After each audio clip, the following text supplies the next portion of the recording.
Hey everyone, and welcome back to Z-Man, Zombies, Movies, and More. I'm your host, Mike Schilling, and today I'm here to talk to you about A Quiet Place, the 2018 horror drama movie that just released, and oh boy, this was quite a ride of intensity.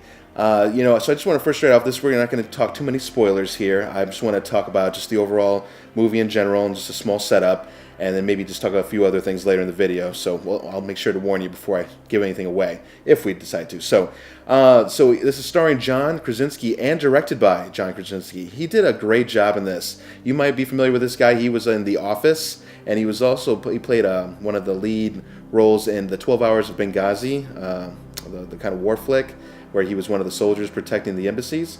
So he did a really, really good job in this movie. This movie, it starts off, there's not much talking at all. It's just silence. This family is trying to survive in our world where basically it's been ravished by these monsters.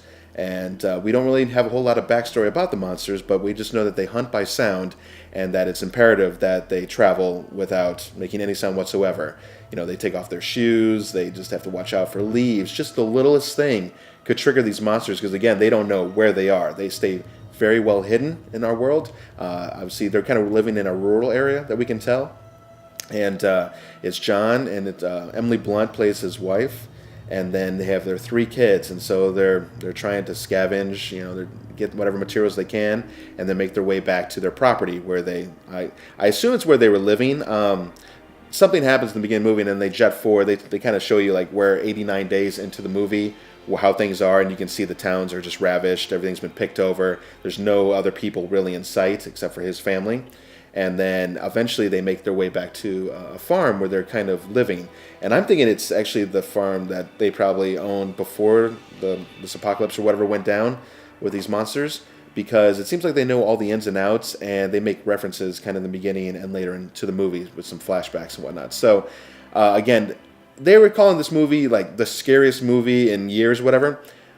I've seen a lot of scary movies in general. I'm a big horror, thriller fan, this and that. I would not say that this is the scariest movie I've ever seen, but it was extremely intense. And if you say, well, that's what scary is, well, fine. Then it is scary for you then. But, I mean, the intensity of the situations and, like, everything was so quiet. So any little move they made where it was a mistake, you were just like, you're on edge. You're on pins and needles like, oh, no, what did they do? And a few of the encounters they have throughout the movie also kind of strikes like, oh my gosh, what would I do if this happened? And so it's basically, again, John and Emily's trying to survive with their 3 children. And it doesn't really break into a whole lot of other characters throughout the movie. It's basically just centered around their family and what they're trying to do to survive. So I just want to say overall, a very, very well done movie. I'm actually giving this movie an 8 out of 10. The horror element was really cool. The monsters, once you finally do see them, they are legit, very terrifying looking. You would not want to mess around with these things. And yeah, so just overall, just a really good movie.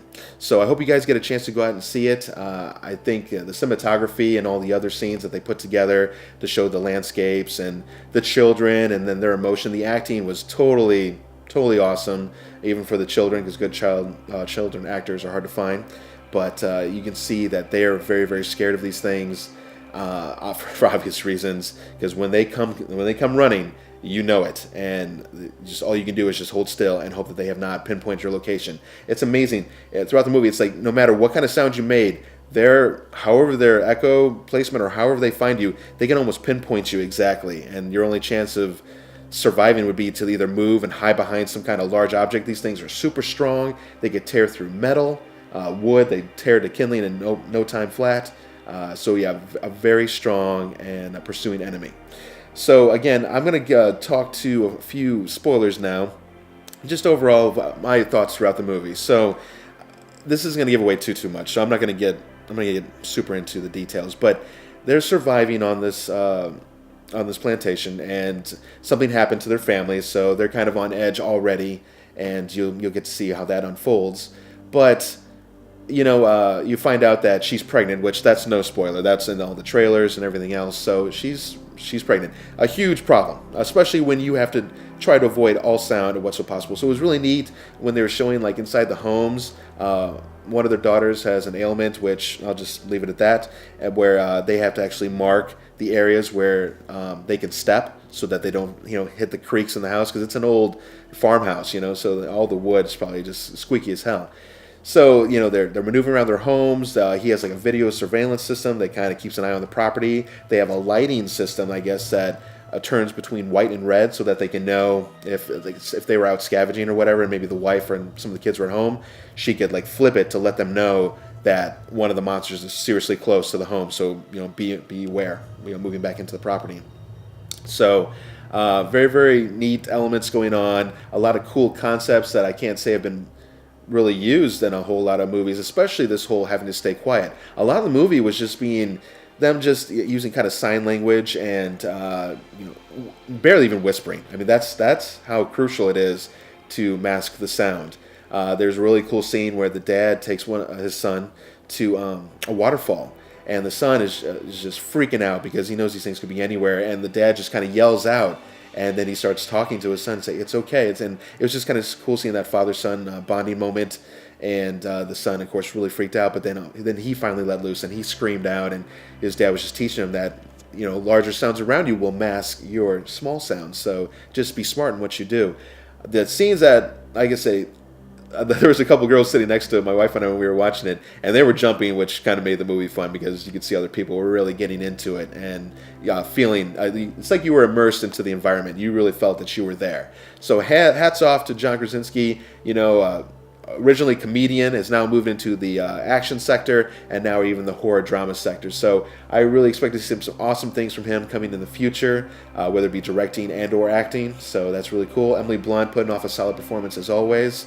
I hope you guys get a chance to go out and see it. Make sure to like and subscribe to this video if you really enjoyed it, guys. We keep continuing to try and build our channel. We actually have a promo video that just came out, so hopefully you'll have a chance to maybe see that and just show you all the cool things we're bringing to you. Again, the Z-Man Show is all about movie reviews, everything zombies. We even get some game things in there for some of you gamers out there. I also would like to dabble in makeup with zombie prosthetics, and because we have our zombie short series, Dead Nightmare.